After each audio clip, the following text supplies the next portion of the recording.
ये जितना नुकसान दंगइयों ने किया है इसका पूरा हिसाब निकाला जाएगा और ये पूरा नुकसान उनसे वसूल किया जाएगा। और अगर वो नुकसान के पैसे नहीं भरते हैं तो उनकी प्रॉपर्टी को बेचकर ये नुकसान भरपाई की जाएगी। किसी भी हालत में इस प्रकार से किसी को दंगा करके दूसरे को नुकसान पहुंचाने की इजाजत नहीं दी जाएगी। नागपुर में औरंगजेब की कब्र के नाम पर हिंसा भड़काने वाले एक दंगाई से फडणवीस की फोर्स सख्ती से निपट रही है। साथ ही दंगाइयों के बांग्लादेशी कनेक्शन भी खंगाल रही है। इसके अलावा शहर के चप्पे चप्पे पर कड़ी नजर रखी जा रही है ताकि कोई भी संदिग्ध बचने ना पाए। Bureau report, Republic Bharat. Nagpur हिंसा में दंगाइयों से होगी वसूली, एक एक दंगाई की धरपकड़ की जाएगी, दंगाई से नुकसान की भरपाई होगी। फडणवीस ने साफ तौर पर आज प्रेस कॉन्फ्रेंस करके ये कहा कि कैसे इस पूरे मामले में एक्शन लिया जा रहा है, एक एक दंगाई तक पहुंचा जाएगा, एक एक पर कार्रवाई की जाएगी। हिंसा में जो दंगाई शामिल है इनसे वसूली की जाएगी, ये साफ तौर पे कहा गया। और क्या कहा सुनिए।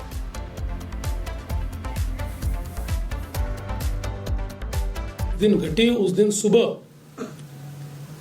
औरंगजेब की एक प्रतीकात्मक कब्र जलाई गई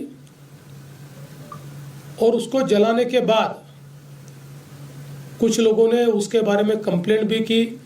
पुलिस ने नियम के अनुसार उस कंप्लेंट को एंटरटेन भी किया, लेकिन बाद में कुछ लोगों ने सोशल मीडिया का उपयोग करते हुए पॉडकास्ट और पोस्ट के माध्यम से ये औरंगजेब की प्रतीकात्मक कब्र नहीं जलाई गई तो इस पर दरगाह की चादर लगाई थी और उसमें कुरान की आयतें लिखी हुई थी, उसको जलाया गया। इस प्रकार का एक झूठा प्रचार किया और लोगों की भावनाओं को भड़काने का काम किया। ये जितना नुकसान दंगइयों ने किया है इसका पूरा हिसाब निकाला जाएगा और ये पूरा नुकसान उनसे वसूल किया जाएगा। और अगर वो नुकसान के पैसे नहीं भरते हैं तो उनकी प्रॉपर्टी को बेचकर ये नुकसान भरपाई की जाएगी। किसी भी हालत में इस प्रकार से किसी को दंगा करके दूसरे को नुकसान पहुंचाने की इजाजत नहीं दी जाएगी।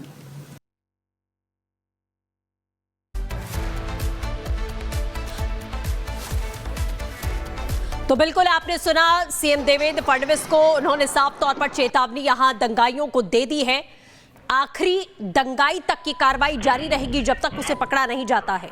और ये तस्वीरें हम आपको 17 मार्च की दिखा रहे हैं, जिस वक्त ये दंगा यहां पर हुआ था और कैसे यहां पत्थरबाजी जमकर की गई थी। तो महाराष्ट्र के सीएम को आपने सुना, देवेंद्र फडणवीस ने दंगाइयों को साफ चेतावनी दी है। आज नागपुर में पुलिस अधिकारियों से मुलाकात के बाद फडणवीस ने कहा कि हिंसा में शामिल आखिरी दंगाई तक को पकड़ेंगे, जरूरत पड़ेगी तो बुलडोजर भी चलेगा। देखिए रिपोर्ट में।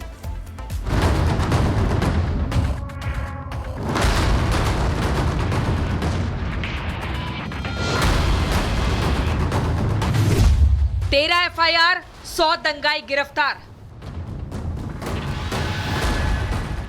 दंगा भड़काने वालों पर एक्शन जोरदार।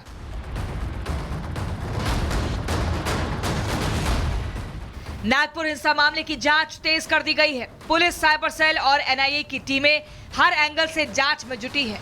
जहां एक और हिंसा के तार बांग्लादेश से जुड़े हैं, वहीं साइबर सेल और पुलिस की टीम हिंसा भड़काने वालों की पहचान कर ताबड़तोड़ गिरफ्तारी कर रही है।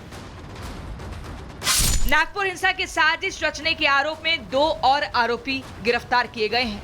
पुलिस ने माइनॉरिटी डेमोक्रेटिक पार्टी के अध्यक्ष हामिद इंजीनियर और यूट्यूबर मोहम्मद शहजाद खान को गिरफ्तार किया है।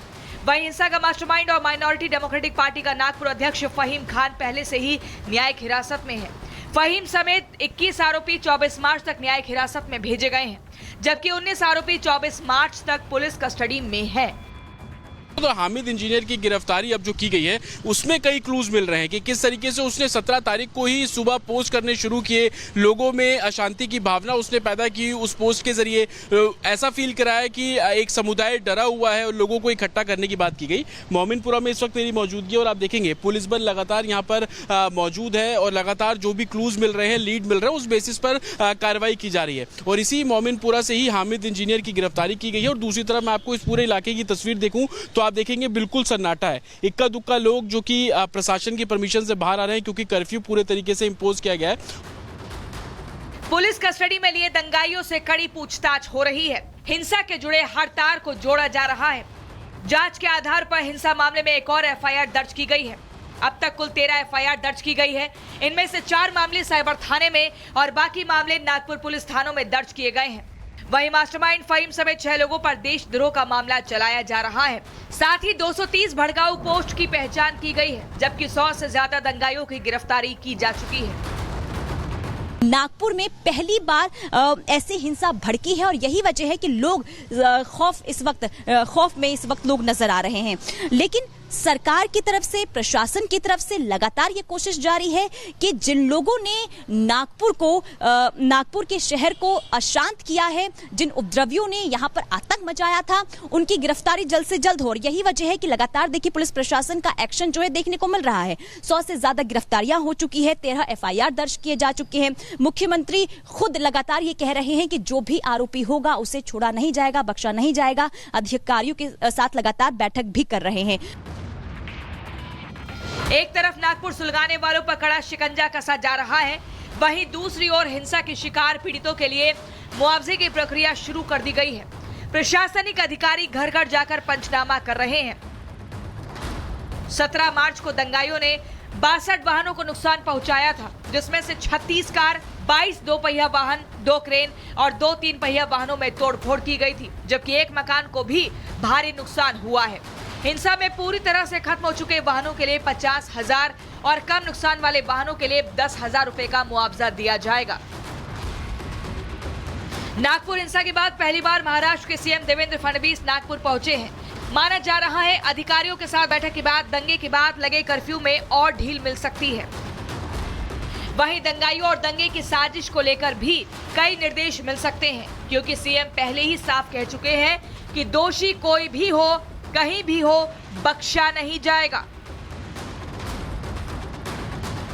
ये जितना नुकसान दंगाइयों ने किया है इसका पूरा हिसाब निकाला जाएगा और ये पूरा नुकसान उनसे वसूल किया जाएगा।